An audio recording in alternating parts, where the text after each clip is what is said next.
Hey everyone, welcome to today's 15-minute learning lab focused on teaching compassion. My name is Jim Sandher with Everfi, and I recently had the pleasure of sitting down with Suzanne Monaperto. She's a second grade teacher in New York, and she is incredibly passionate about teaching these social-emotional learning skills. She's going to share with us 5 of her favorite resources for teaching compassion. But before we do that, I want to show you what it actually looks like in Suzanne's classroom as she's working on developing these skills with her students. Hey guys, it's Miss Monaperto here. I just wanted to take a minute as we continue working on empathy and compassion to talk to you today about a moment when I experienced compassion and empathy. Today in the afternoon Google Meet, when I do a check-in with students, Alexis came on. She normally doesn't come on, and I said, "Hey Alexis, it's good to see you. What can I help you with today?" And she said, "Miss M, I just wanted to check on you today. Because this morning you seemed a little upset because, maybe not everybody was doing all the right things they need to do. And it's December, right? And we've been on remote learning a few months now. And so I guess Alexis was compassionate and she was empathetic and she put herself in my shoes. And she could understand that, we don't always have the best day, but we have to do our best to move forward. And Alexis, thank you so much for checking on me. I'm better now, and I'm going to be even better tomorrow when we do more work. And I'm so happy that you're putting what we're learning into practice as far as empathy and compassion go." Empathy is like when you're feeling for someone else. If someone lost something they really love, sometimes you could just make a picture in your mind and feel for someone else. Like if you lost something you really love, that's how you feel for others. As you can see, Suzanne is regularly having these conversations with her students and really modeling how to just be grateful for others treating you with compassion. The first resource that we're going to focus on today that Suzanne's using in her classroom is the Compassion Project, which is actually brought to you by us here at Everfi.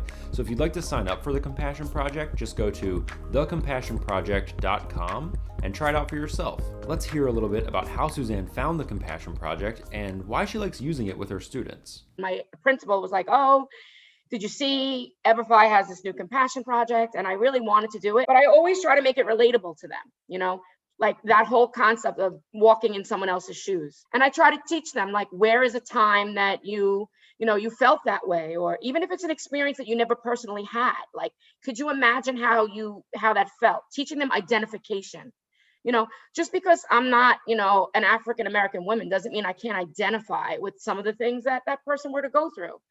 And that was really it. Like a lot of my students come from other countries. So we have that dynamic in our classroom. People that don't look like us, people that don't sound like us, people that celebrate things that we don't celebrate. And, I try to teach them that to learn more about other people, because when we learn more about others, then we really learn more about ourselves. And acceptance is the answer to a lot of our problems today, if we just learn to be more tolerant and acceptance of others. I obviously knew about the Compassion Project before because I had done it a couple of years prior. And I knew that some of my children were going through a lot of, emotional distress over, when am I going back to school? When am I going to see my friends again? I had to come to terms with, a lot of things during this pandemic, death, a lot of things myself, and, uncertainty and anxiety. And, as a teacher, as a technology coordinator for a building, it was very overwhelming, March to June, just getting every kid a device and all of it, like managing the help desk, all while teaching. I had to orchestrate graduation. It was a lot. And, all while having my own life. My daughter, I can say that I know that I'm doing it right. Like, I know when I go to a school and they tell me how smart she is great, but when I hear how kind she is, that's it for me. And so I want to do that for my students. Like, you could be smart, you could be naturally inclined to be gifted in math, which I am not. I am not gifted in math. I am not gifted in art either. But you could be gifted in a lot of things, but you have to learn to be compassionate and empathetic. I did use the lesson plans that you guys laid out, but I kind of went my own direction also. Like I saw the guidance of it, and I was familiar with, the playground and all that stuff. So I kind of just made it work for me. And we didn't need to define compassion because we had done that way earlier. So I kind of had to move things around a little bit. But they liked it. They liked it. You know, they wanted to score well. They want their certificate. You know, they want those things. And then I feel like you can't just stop. So what's the point of just stopping? You can't just stop. You have to continue. I just feel like it needs to be entrenched, like social emotional learning. Yeah, I get that we're checking in on our kids because it's a trying time, but this social emotional learning should be done all the time. This book is called Zen Shorts. Okay, it's a Scholastic book, and every one of my students got it in their little holiday gift bag. However, I also make it available on the classroom digitally in a read aloud form, just in case for some reason, like one of my students is in Russia and she hasn't gotten her package yet, but we still make it available. And it's about a month or so that we work on this book in various forms, from the very beginning to talking about the beautiful illustrations of this book. And shorts refers to all the small short stories that are in here that actually have lessons in them. And, you know, it goes on. There's so many, and actually Scholastic, not that I am giving them a plug, but there is a nice way to, if like you just get this book and you don't know where to begin, they do provide a free, like a lesson plan to get started. But then as you work in this, you can expand it and do different things with it, which I try to do. This beautiful bear, his name is Stillwater. And we even talk about that. What do you think the name has to do with this bear and the lessons that he's teaching us? And we talk about that. And I always talk about their thinking and about how sometimes our brains are really moving really fast. And sometimes we say and do things we don't really mean. And how I say that, sometimes we're very angry. Why do you think Miss M says, take a deep breath?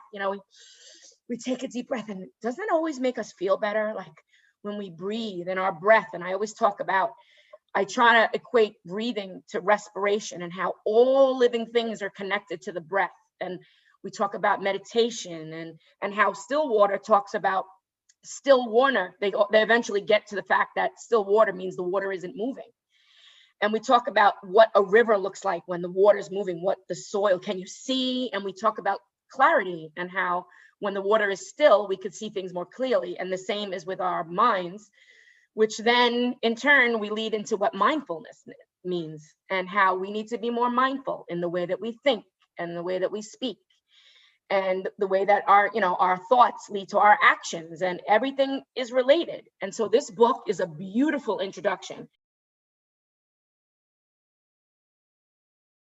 I saw that December was going to be Do Good December, and it tied in nicely with the November tie-in to the Everfly project.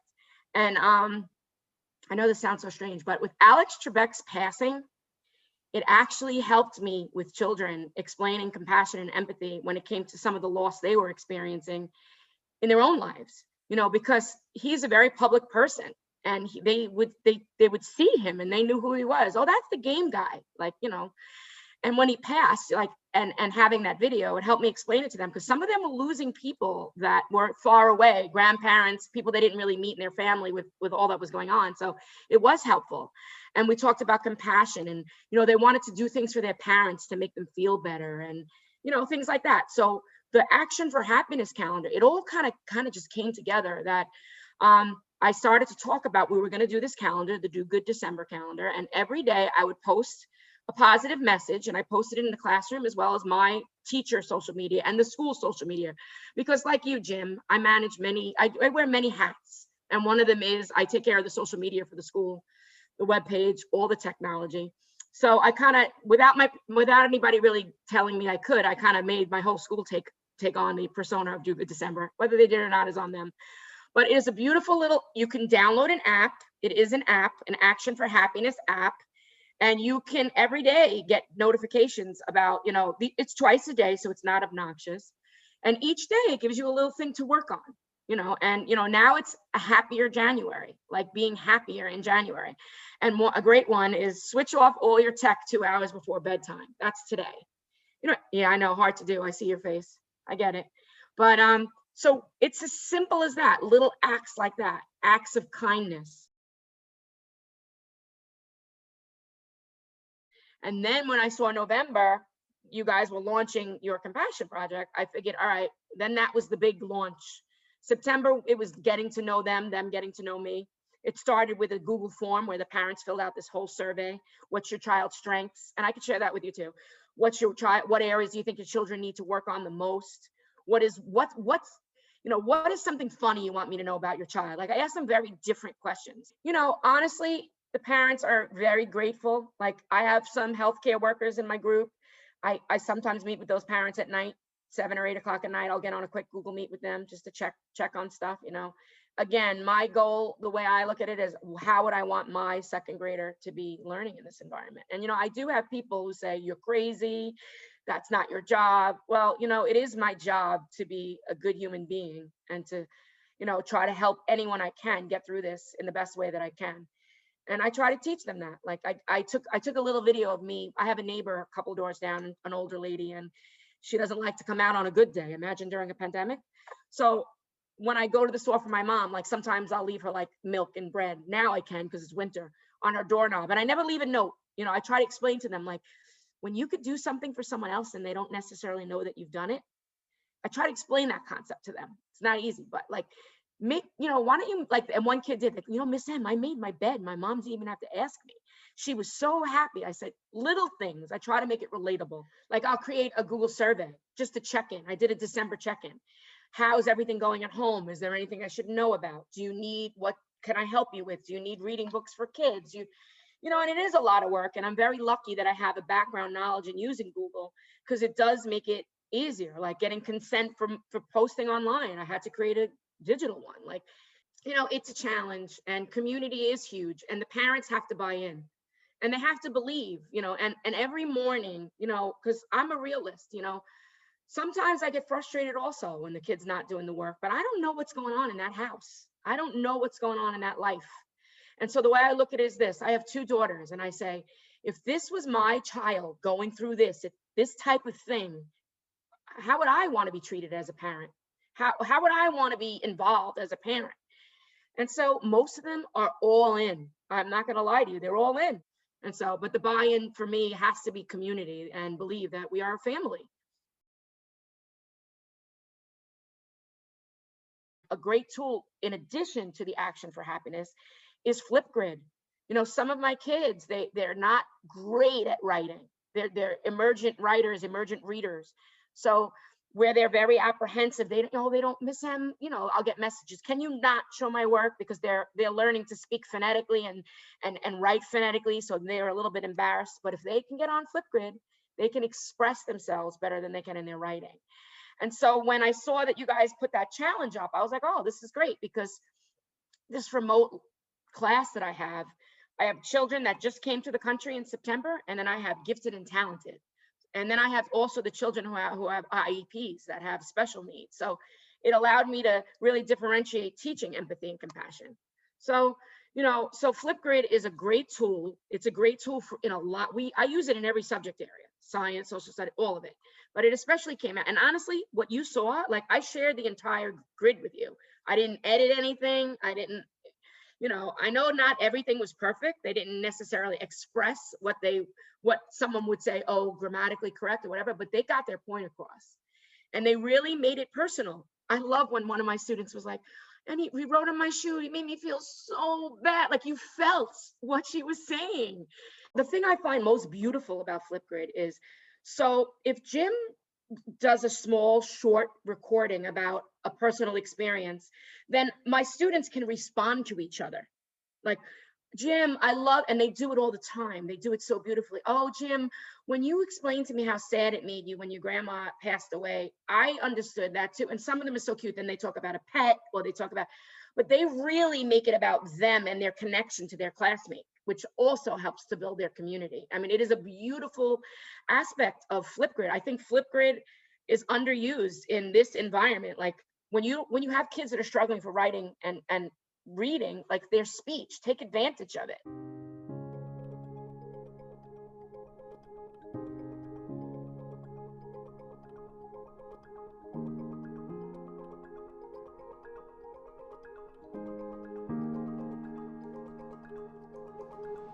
Thank you for joining us today for this very brief learning lab on compassion, and a huge thank you to Suzanne for sharing all of those resources with us. If you're looking for any additional resources, please visit us at everfi.com/K-12. We'll talk to you soon. Thanks again.